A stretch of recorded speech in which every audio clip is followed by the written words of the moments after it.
This is actually New Zealand catching up with other parts of the world.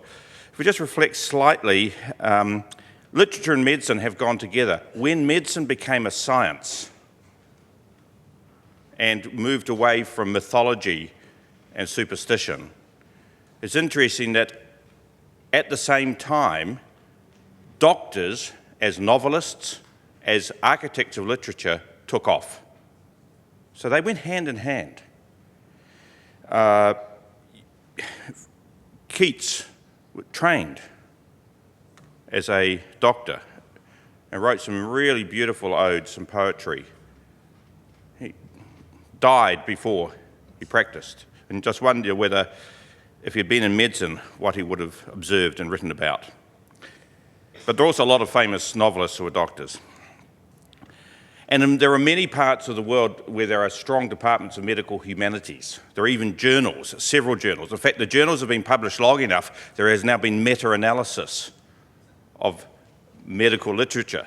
I'm not going to bore you with that meta-analysis, but over dinner I'm happy to talk about the 6 themes that have come out from that doctors have written about. So, this is your chance to have a couple of efforts to have interactive, fingers on buzzers. Do you share medical stories with your medical colleagues? Is that the first? That's one person responding.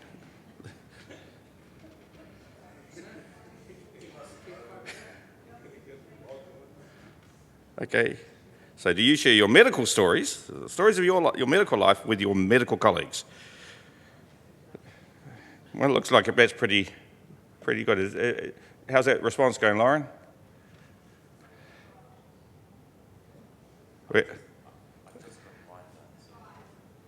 Five. Right. Go on, let's get to double figures.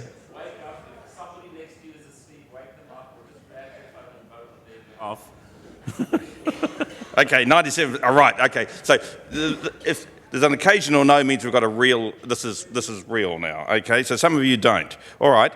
We've got a second question. Can I go to the second question? Okay. Do you share medical stories with your non-medical colleagues? Yeah, we've got the count going now.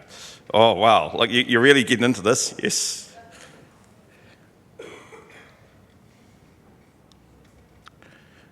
This is active research actually for the project, because one of the difficulties is, with what we're proposing and launching, is who is the audience?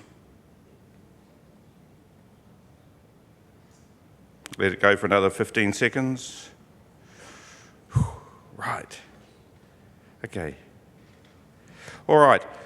So just a quick story of the winding path. About 4 years ago, Glenn Cahoon came back from an overseas scholarship. Glenn Cahoon's a poet, GP, youth health worker, lives north of here and south of where I work. He also was, if you remember 2 years ago, at our annual conference dinner, quite a stellar after-dinner speaker. He had some conversations with Dave Geller, hence the term winding path. Any conversation with Dave Geller tends to wander whither it goest. And a couple of years later, particularly around that dinner, Glenn and I were sitting together and had some conversations, and at subsequent encounters continued these conversations. And it went along the lines of, wouldn't it be good if we could have a repository for doctors writing? And that winding path has led progressively to where we are today, with a collaboration between Ko Aotea and ASMS, and we have a website which is almost ready to be launched. So are we there yet? We have some seeding funding, which your executive has approved after much debate, to get a website which will then act as an archive. So a website which will act as an archive, out of which perhaps there'll be an anthology. Why? Well, we're about stories.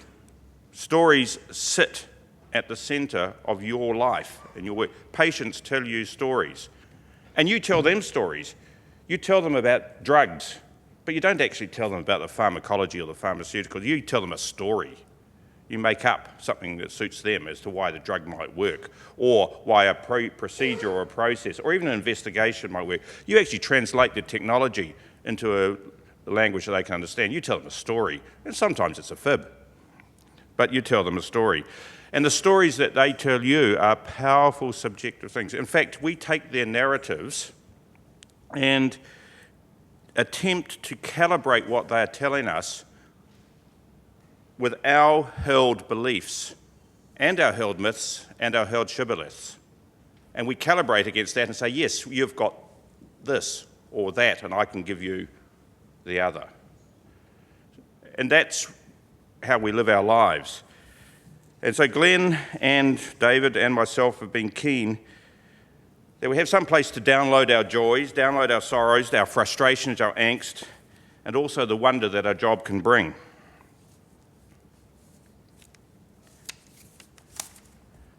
So the process, we're trying to keep as simple as possible. Whenever you have a simple aim, it seems to be incredibly complex, and the winding path can seem to double back on itself and get tangled.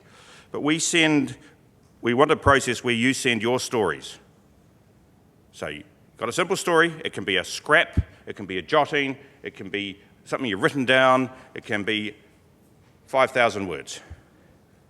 Send your stories to a repository, it will be acknowledged, and there'll be editorial feedback from a person who's good at editing and making certain you've crossed your I's and dotted your T's, or even maybe tweak a word or two. That's where it's at the moment. The plan, and this is in it, we'll just have to see how it goes, is that there will be, for some of the offerings, literary feedback. So Glenn Cahoon, as a published poet, will be able to provide some literary feedback and maybe even some coaching and mentoring to produce something which is perhaps publishable. And if this goes well, we just don't know how it's going to go. It may go very well. We may only have one offering. We may have thousands. We don't know, but that's just part of the excitement. And if there is enough good quality stuff, the possibility of publishing anthologies, publishing in any way that, maybe print, maybe media, who knows, that then an anthology may ensue, or several anthologies. So this is what it looks like at the moment. This is a test site, a beta site. Supposedly, it's just in build phase, and may well change, but that's the front page of the proposed website. If you click on the stories bit, gosh, there's already stories there. Now, some of these are offered by Glenn, so the doctor you'll have to take my hand, and 102. These are some already published ones, just as examples. But they may not actually end up being there at the front because they may be too frightening to those of us who are not published poets and feel intimidated by the quality. The more important thing is, this is a snapshot of the current bit about how to share your story, how to submit a story. Covering little things like, please don't use patient names, or please change it so that no one gets harmed in the telling. But the stuff's around confidentiality. There's a bit of legal team behind things that can actually help out with that. So we don't want to let somebody who's vetting their angst and their anger. Sorry, I shouldn't have sent that email. Sorry, where's the retrieve button? The repository is not instantly available out there for the world to see. This is a closed repository so that it can be looked at, and then when your offering is not going to harm you or anyone else, then it can be put on. So this is my second to last slide. This is what it looks like. Enter your name, etc. Let's get started and submit your story. Now, this is a test site. However, as I told a couple of people last night, there's some Auckland medical students have already found it and they're starting to submit stuff. So this is not even in production yet it's still being used. So Was it you? No. So this is organic. It's taking off already. It may become uncontrollable.